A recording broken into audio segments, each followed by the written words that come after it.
Hi, good morning అందరికీ. ఎలా ఉన్నారండి? నేను ఈవేళ ఉసిరి ఆవకాయ పచ్చడి చేయడం చూపిద్దాం అనుకుంటున్నాను. ఆవకాయ అంటే ఉసిరికాయలతో కూడా ఆవకాయ చేస్తారా అంటే చేస్తారు. ఆవకాయ అంటే ఆవ పెట్టిన కాయ, నాట్ ఓన్లీ మామిడికాయ. ఆవ పెడితే ఏదైనా దోస ఆవకాయ అంటారు, ఉసిరి ఆవకాయ అంటారు, తర్వాత మామూలు ఆవకాయ అంటే మామిడికాయ ఆవకాయ అంటారు. ఇట్లా రకరకాలుగా ఆవకాయలు పెట్టుకోవచ్చు. అంటే ఆవ పెట్టిన కాయ ఆవకాయ. కనుక ఈ ఉసిరికాయలో ఏంటంటే 2-3 రకాలు చేస్తాం ఉసిరావకాయని, ఉసిరికాయలతోటి. ఈ కార్తీక మాసం కదండి, ఇప్పుడు ఉసిరికాయల సీజన్ అనమాట. మంచి సీజన్ ఉసిరికాయలకి. అదిను ఈ కార్తీక మాసంలో ఉసిరికాయ తింటే చాలా మంచిదంటారు. అలాగే ఉసిరి చెట్టు కింద కూడా పూజ చేసుకుంటారు.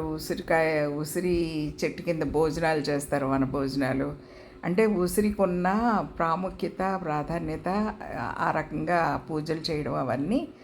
ఉసిరిలో చాలా ఔషధ గుణాలు ఉన్నాయి. ఉసిరి చాలా మన దేహానికి చాలా ఇంపార్టెంట్.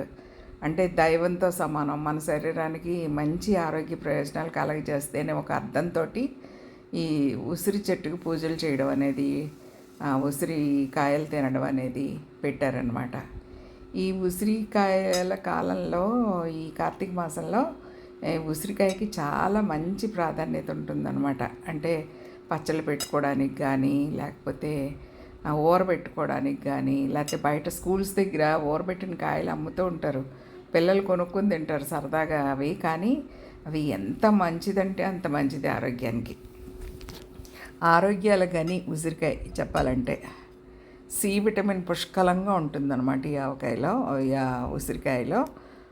కనుక సి విటమిన్ శరీరానికి ఎంత అవసరం మనందరికీ తెలిసిన విషయమే. మనం ప్రత్యేకంగా ఈరోజు ఉసిరావకాయ పెడుతున్నాను కదా అని చెప్పేసి దాని గురించి చెప్పుకోవాల్సిన అవసరం ఏం లేదు. మనం చిన్నప్పటి నుంచి వింటూనే ఉన్నాం.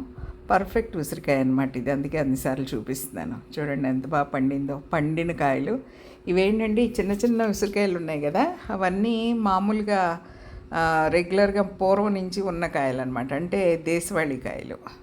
ఈ పెద్ద ఉసిరికాయలు ఉన్నాయి కదా, అవి ఈ మధ్యన వస్తున్నాయి, హైబ్రిడ్ కాయలు. మనం దేశవాళీ కాయలనే ఎక్కువ ఇష్టపడాలి, ఎందుకంటే అందులోనే అదే ఒరిజినల్ కాబట్టి.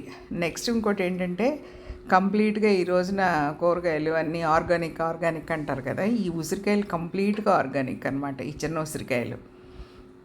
ఎందుకంటే ఇవి పొలాల్లో పండించరు, తోటల్లో పండించరు, వీటికి పురుగు మందులు చల్లరు, లేకపోతే ఎరువులు వేయరు, ఏమి వేయరు. అవి సహజ సిద్ధంగా అటవీ సంపద అనమాట ఉసిరికాయ అనేది. కనుక కంప్లీట్ ఆర్గానిక్, మనం హ్యాపీగా తినచ్చు. ఆర్గానిక్ కాకపోయినా ఇప్పుడు దేశవాళీ ఉసిరికాయలు వస్తున్నాయి కదా, అవన్నీ పండించిన కాయలు అనమాట, అవైనా తినచ్చు. కానీ ఈ చిన్న ఉసిరికాయకి చాలా ప్రాధాన్యత ఉందన్నమాట. దీన్ని రాచ ఉసిరి అని కూడా అంటారు.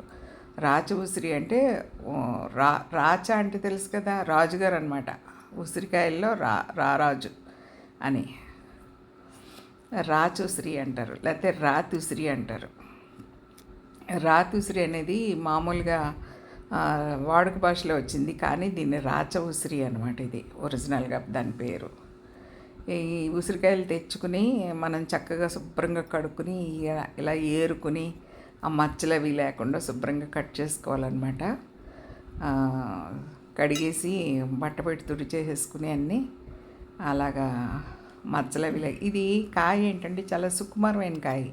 చిన్న దెబ్బ తగిలినా కూడా మచ్చపడిపోద్ది. అక్కడ పైనుంచి కింద రాలిందనుకోండి, అక్కడ రాలిన దగ్గర మచ్చపడిపోద్ది. అది కుళ్ళేం కాదనమాట.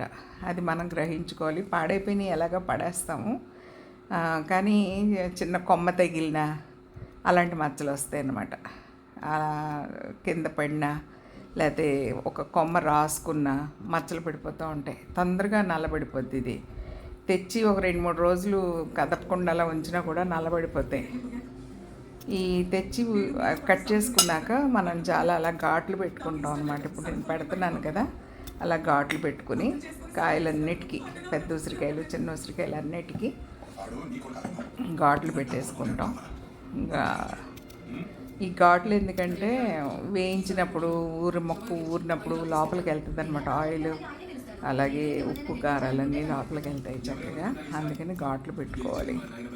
ఈ ఉసిరికాయలోనే మళ్ళీ ఇంకొక తొక్కుడు పచ్చడి అని చేస్తారు. ఇలా ఘాట్లు పెట్టుకుని తొనలుగా ఒలిచేసుకుంటారు, లేకపోతే కొద్దిగా వేడి చేసి తొనల్లాగా ఒలిచేసుకుంటారు. దాన్ని తొక్కు పచ్చడిలాగా చేస్తారనమాట. రోట్లో వేసి ఊరబెట్టేసి ఫస్ట్ ఉప్పు వేసి ఊరబెట్టేసి దాన్ని కొంచెం రోట్లో వేసి తొక్కేసి ఆ తొక్కు అలా ఉంచుకుంటారు. ఎప్పుడు కావాలంటే అప్పుడు మిరపకాయలు, వెల్లుల్లిపాయలు, జీలకర్ర వేసి దంచుకుంటారు. దాన్ని నల్ల పచ్చడి అని కూడా అంటారు. మనం దీని గురించి ఇంత గొప్పగా చెప్పుకుంటున్నాం కదా, కానీ ఇది నైట్ టైం అసలు ముట్టుకోకూడదు అంటారు. నైట్ టైం అసలు దాని పేరే తలవకూడదట. మరి అందులో ఏముందో మనకు తెలియదు, పెద్దోళ్ళు చెప్పారు కదా, అందుకని నోట్లో ఆ పేరు కూడా అనకూడదు. ఉసిరికాయ పచ్చడి అని కూడా అనకూడదట రాత్రులు దాన్ని. అందుకనే నల్లగా ఉంటుంది కాబట్టి నల్లగా అయిపోద్ది అన్నమాట తొక్కు. దాన్ని నల్ల పచ్చడి అంటారు. నల్ల పచ్చడి అంటే ఉసిరికాయ పచ్చడి అని అర్థం అన్నమాట. అయితే ఇప్పుడు దీన్ని నువ్వుల నూనె అంటే నువ్వు పప్పు నూనె తీసుకుని అందులో వేయించుకున్నాను. మనకి పచ్చళ్ళన్నింటికి పప్పు నూనె చాలా ప్రశస్తమైనది కదా, అందుకని అందులో వేపుకుంటున్నాను అనమాట. చిన్నప్పుడు స్కూల్ దగ్గర బాగా ఈ ఉసిరికాయలు కొనుక్కుని బొగ్గను పెట్టుకుని నవ్వులుతా ఇంటికి చేరుకునేవాళ్ళం. లేకపోతే ఇంటి దగ్గర ఉసిరికాయ అన్నంలో వేసుకుని పెరుగన్నంలో మళ్ళీ అయితే మజ్జిగన్నంలో ఈ ఉసిరికాయ నంచుకొని తినేసి గింజ మాత్రం బొగ్గన పెట్టుకుని స్కూల్కి వెళ్ళే వరకు నవ్వులతో వెళ్ళేవాళ్ళం. స్కూల్కి వెళ్ళే లోపుగా పప్పు గింజ నలగిపోవాలి, లోపల నుంచి పప్పు తీసుకుని నోట్లోనే తినేయాలన్నమాట. అదొక సరదా ఉండేది పూర్వం. ఇప్పుడు అంత ఓపిక ఏం లేదు, గింజ తీసి పక్కన పడేస్తాము, పైన కండ తింటాం అంతే తప్పించి ఈ బొగ్గను పెట్టుకోవడాలు అలాంటి లాంగ్ ప్రాసెస్ ఏమి ఉండదు అనమాట. ఈ రోజుల్లో అంత టైం లేదు, ఖాళీ లేదు, అలా జరిగిపోతున్నాయి రోజులు. కనుక ఇట్లా ఉసిరితోటి ఒక 4-5 రకాల పచ్చళ్ళు పెట్టుకోవచ్చు అనమాట. ఇది ఇప్పుడు నేను వేసిన పద్ధతిలో కాకుండా చింతపండు వేసి కూడా మన వంకాయ పచ్చడి అవి పెడతారు కదా, గోంగూర పచ్చడి, వంకాయ పచ్చడి, ములక్కాడ పచ్చడి పెడతారు కదా, అట్లాగే చింతపండు వేసి కూడా అప్పుడు దాన్ని ఆవకాయ పచ్చడి అనకూడదు, ఉసిరి పచ్చడి అంటారు అంతే. ఇప్పుడు నేను పెట్టే పద్ధతిలో ఉసిరి ఆవకాయ అంటారు అన్నమాట. అలాగే నల్ల పచ్చడి, తొక్కు పచ్చడి కూడా చేసుకోవచ్చు. నల్ల పచ్చడి, ఈ నల్ల పచ్చడి తల్లికి విశేషం ఏంటంటే పూర్వం జ్వరం వస్తే లంకణాలు అనేవారు అనమాట. భోజనం చేయకుండా పస్తులు ఉండడం, జ్వరం వస్తే అన్నం పెట్టరు కదా, అన్నం పెట్టకుండా పొట్ట ఖాళీగా ఉంచితే దాన్ని లంకణం అనేవారు అనమాట. బోల్డ్ లంకణాలు చేస్తే సన్నగా అయిపోతారు మనుషులు. అలా జ్వరం ఎక్కువ రోజులు, టైఫాయిడ్ జ్వరం, ఏవో మలేరియా జ్వరాలు అవి ఇవి ఎక్కువ రోజులు ఫీవర్తో ఉండేవారు అనమాట. తర్వాత పచ్చిని కోసమని ఆ పచ్చడి పెట్టేవారు ప్రత్యేకంగా. వాళ్ళ ఇంట్లో లేకపోతే ఎవరింట్లో ఉందో వెళ్ళి వెతుక్కుని పత్యానికి కావాలి అని కొద్దిగా ఆ తొక్కు తెచ్చుకుని ఆ పచ్చడి పెట్టుకోవడం నాకు తెలుసు. మా ఇంటికి మా చుట్టుపక్కల అందరూ ఏదో ఒక టైంలో ఉసిరికాయ పచ్చడికి, చింతకాయ పచ్చడికి, పచ్చడి కాదు తొక్కు కోసం అలా వచ్చి పట్టుకెళ్ళిన సందర్భాలు నాకు బాగా గుర్తున్నాయి. మా అమ్మ ఒక అన్నపూర్ణమ్మ అన్నమాట, అందరికీ ఇచ్చేది చక్కగా. అలాగా ఆ పచ్చడి నూరి ఫస్ట్ ముద్దలో కొద్దిగా పచ్చడి వేసుకుని తింటే ఆరోగ్యానికి మంచిది అని నమ్మకం అన్నమాట. అలాగే పాచింతకాయ పచ్చడి చాలా మంచిదట, పాచింతకాయ పచ్చడి కూడా. ఇలాంటివన్నీ జరుగుతూ ఉండే పూర్వం. ఇప్పుడు అసలు అట్లాంటి సమస్యలే లేవు. జ్వరం కూడా అన్ని రోజులేమో వచ్చి ఉండిపోదు, వచ్చి 1 రోజు 2 రోజుల్లో తగ్గిపోద్ది, యాంటీబయాటిక్స్ వేసేసుకుంటాం తగ్గిపోద్ది. ఉసిరికాయ పచ్చడితో తగ్గించుకోవాల్సిన అవసరం ఏం లేదు ఈ రోజుల్లో. అన్నీ వేయించేసుకున్నానండి. అది కూడా చూడండి, అన్నీ తీసేసుకుంటున్నాను వేయించుకుని. ఇప్పుడు ఈ నూనె ఉంది కదా, ఈ నూనె తలకి రాసుకుంటే కూడా చాలా మంచిదండి. ఎందుకంటే ఉసిరికాయలతో వేగింది కదా, ఆ నువ్వుల నూనె చాలా మంచిది తలకు రాసుకుంటే. కానీ మనం తలకు రాసుకునే ఉద్దేశంలో కాదు కదా, ఇప్పుడు తయారు చేసేది పచ్చడి కోసం తయారు చేస్తున్నాం కాబట్టి. ఈ కారం ఏంటంటే ఆవపిండి 1 పోర్షను, కారం 1 పోర్షను, ఉప్పు కొద్దిగా అంటే తక్కువ అనమాట. 1 గ్లాసు ఆవపిండి వేసాను, కారం ఒక గ్లాసు వేసాను, ఉప్పు మాత్రం కొద్దిగా వెల్తిగా వేసాను అనమాట. ఇది కొద్దిగా కలిపింది మిక్స్ నా దగ్గర ఉంది, మొన్న ఏదో వేరే పచ్చడి చేస్తే దానికోసం ఉందన్నమాట. అది దీనికి వాడేసుకున్నాను, మిగిలింది కదా అని చెప్పి దీనికి వాడేస్తున్నాను. అందుకే కొలత చూపించలేకపోయాను. కానీ ఆవు పిండిలో కారం గ్లాసు, ఉప్పు కొద్దిగా తక్కువ, అదే గ్లాస్కి ఉప్పు తక్కువ, కొంచెం మెంతులు వేసాను, కొద్దిగా వెల్లుల్లిపాయలు కూడా వేసాను. ఇప్పుడు కలిపేస్తాను. కొంచెం నూనె సరిపోదేమోనని మళ్ళీ కొద్దిగా నూనె వేస్తాను. ఇందులో ఇంకా నూనె వేస్తున్నాను. దీనికోసం ఏంటంటే బయట నుంచి నిమ్మకాయలు తెప్పించాను. ఇప్పుడే నిమ్మకాయలు తెప్పిస్తే అవి ఒక 15 నిమ్మకాయలు తీసుకొచ్చారు. 15 నిమ్మకాయలు 50 రూపీస్. 50 రూపీస్కి 15. కానీ గట్టిగా ఉన్నాయి, రసం రాలేదు. ఒక అర గ్లాసు రసం వచ్చింది. అర గ్లాసు రసం పోసాను. కానీ ఇంకా కొద్దిగా కావాలి. నేను బయటికి వెళ్తే ఇంకొద్దిగా రసం తీసుకొస్తాను. ఇంకొంచెం కాయలు తీసుకొస్తాను, ఉసిరికాయలు తీసుకొచ్చి మళ్ళీ ఇందులో కలుపుతాను అన్నమాట. అన్నంలో కలుపుకుంటే బాగుంది చాలా. కాకపోతే ఏంటంటే కొద్దిగా ఆవుపిండి కదా, ఆవుపిండి టేస్ట్ చేదు, చిన్న చిరు చేదు ఉంటుంది అనమాట ఆవుపిండికి.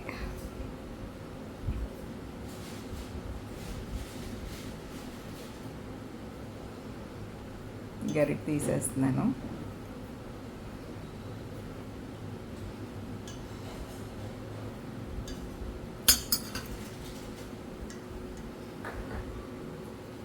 ఉసిరికాయతోటి మీ ఎంతమందికి ఆవకాయ పచ్చడి, ఉసిరి ఆవకాయ తెలుసో నాకు, నల్ల పచ్చడి గురించి ఎంతమందికి తెలుసో నాకు మెసేజ్ పెట్టండి. ఎవరికైనా తెలుసా లేదా, నాకు ఒక్కదానికే తెలుసా ఏంటి అనేది. పూర్వీకులు అంటే పెద్దవాళ్ళు అందరూ కూడా ఈ నల్ల పచ్చడి చేసుకునే వాళ్ళే బహుశా. తెలిసిన వాళ్ళు మెసేజ్ చేయండి దయచేసి. అదిగోండి రసం తీస్తున్నాను, నిమ్మరసం. అసలు రసం ఎంత నొక్కినా రసం నాకు చేతులు నొప్పి పెట్టినాయి, కానీ రసం రాలేదు. ఒక హాఫ్ గ్లాస్ వరకు వచ్చింది రసం. ఇంకో 10 కాయలు మంచి రసం గల కాయలు తీసుకొచ్చి పిండితే కరెక్ట్గా సరిపోద్ది అనమాట. అయినా కానీ చూడండి ఎన్ని కాయలు ఉన్నాయో.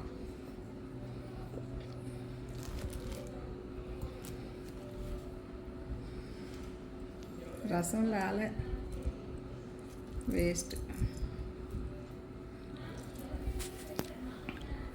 ఇలాంటి పచ్చళ్ళు మనం మర్చిపోకూడదండి. ఊరంతా ఉసిరికాయలు అమ్ముతున్నారు. ఎంతమంది పెట్టుకుని తింటారో, ఎంతమంది ఆవకాయ పచ్చడి చేసుకుని తింటారో, ఎంతమంది తొక్కు పచ్చడి చేసుకుంటారో తెలియదు. కానీ కాయలు మాత్రం బాగా వస్తున్నాయి. మంచి మంచి ఉసిరికాయలు, చాలా పెద్ద సైజు కాయలు వస్తున్నాయి. పెద్ద సైజు కాయల కంటే చిన్న సైజు కాయలు దొరికితేనే మీరు కొనుక్కోండి. ఎందుకంటే అవి ఆర్గానిక్, తర్వాత ఒరిజినల్ పూర్వం అన్నమాట. దేశవాళీ కాయలు, దేశవాళీ కాయలే మంచివి కదా మనకి, అందుకని. చూడండి కలర్ఫుల్గా ఉంది కదా పచ్చడి. సరిపోయినట్టే కదా ఉప్పు. అయితే ఇది వరకు బయటే వదిలేసేవారు ఈ పచ్చళ్ళు, కానీ నేను ఇప్పుడు ఫ్రిడ్జ్లో పెట్టదలుచుకున్నాను. ఎందుకంటే ఇప్పుడు రోజుల్లో పచ్చళ్ళు ఎందుకునో నిలవ ఉండట్లేదు, చాలా వరకు పాడైపోతున్నాయి. బూజు వచ్చేస్తుంది ఎందుకో మరి తెలీదు. అందుకని అంటే నేను అంత రిస్క్ తీసుకోవడం ఎందుకని చేయంగానే ఏ పచ్చడైనా సరే ఫ్రిడ్జ్లో పెట్టేయడం మొదలుపెట్టాను ఈ మధ్య. ఎందుకైనా మంచిది, లేకపోతే పాడైపోతే బోల్డ్ ఖరీదు పెట్టి అన్నీ కొనుక్కుంటాను కదా. ఒక టేస్ట్ చేస్తున్నాను.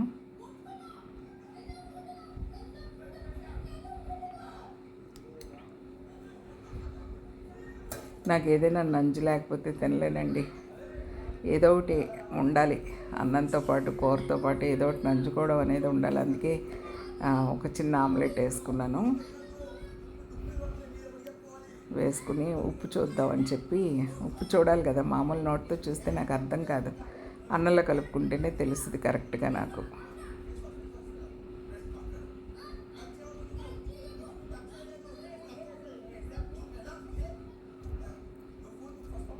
కొంచెం నూనె పట్టచ్చు ఇందులో, కొంచెం నిమ్మరసం పడుతుంది. కానీ చిన్న చిరుచేది ఉంది, ఎందుకంటే ఆవపిండి వేళ కదా కలిపాము. ఇది ఊరితే ఎల్లుండికి ఇంకా బాగుంటుంది. ఎల్లుండి మళ్ళీ ఒకసారి కలుపుకొని చూపిస్తాను మీకు. చాలా చాలా బాగుంటుంది ఎల్లుండికి. రేపు కాక ఎల్లుండి 3rd డే అనమాట. 3rd డేకి ఇంకా చాలా బాగుంటుంది. ఫస్ట్ డే ఆవకాయ పచ్చడి ఇలాగే ఉంటుంది నాకు తెలిసి, చిన్న చిరుచేదు కానీ బాగుంటుంది టేస్ట్, ఎక్సలెంట్ టేస్ట్ ఉంటుంది. ఎందుకంటే అది తినాలన్న క్యూరియాసిటీ ఉంటుంది కదా, ఆ క్యూరియాసిటీ మీద కొట్టుకెళ్ళిపోద్ది అనమాట. చిన్న లైట్ ఏదున్నా కానీ చాలా బాగుంటుంది.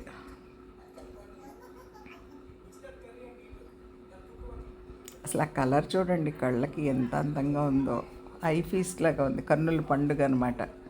ఆ కలర్కే చాలా హ్యాపీ అనిపిస్తుంది.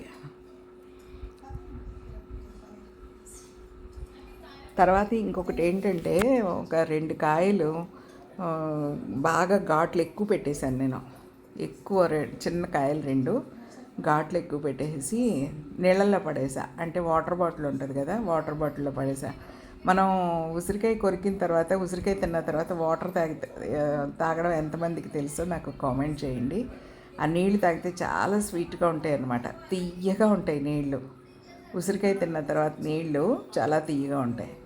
అందుకని నేను ఏం చేశానంటే 2 కాయలు గట్టిగా కోసేసి వాటర్ బాటిల్లో వేసాను. వాటర్ బాటిల్లో వేసి నిండా నీళ్ళు నింపేసి నిన్నంతా అవే తాగాను. మళ్ళీ అవే బాటిల్లో ఈవేళ మళ్ళీ నీళ్ళు నింపి మళ్ళీ పెట్టుంచే ఈవేళ కూడా అవే తాగుతాయి. ఎంత తీయగా ఉన్నాయంటే నీళ్ళు, చాలా బాగున్నాయి. ఆరోగ్య ప్రయోజనాలు కూడా ఉంటాయి ఈ వాటర్లో. అమృతం అనమాట ఒక రకంగా చెప్పాలంటే ఉసిరికాయ నీరు. మనం పచ్చికాయలు తినలేం కాబట్టి ఇలా ట్రై చేయండి ఒకసారి. ఇప్పటి వరకు నా వీడియో చూసిన అందరికీ ధన్యవాదాలు తెలియజేస్తున్నాను. నా సబ్స్క్రైబర్స్ అందరికీ కూడా నేను ధన్యవాదాలు తెలియజేస్తున్నాను. థ్యాంక్ యూ ఫర్ వాచింగ్ అండి. ఈ ఉసిరికాయ వాటర్ మాత్రం అందరూ ట్రై చేయండి, నిజంగా చాలా మంచి ప్రయోజనాలు ఉంటాయి. Thank you for watching.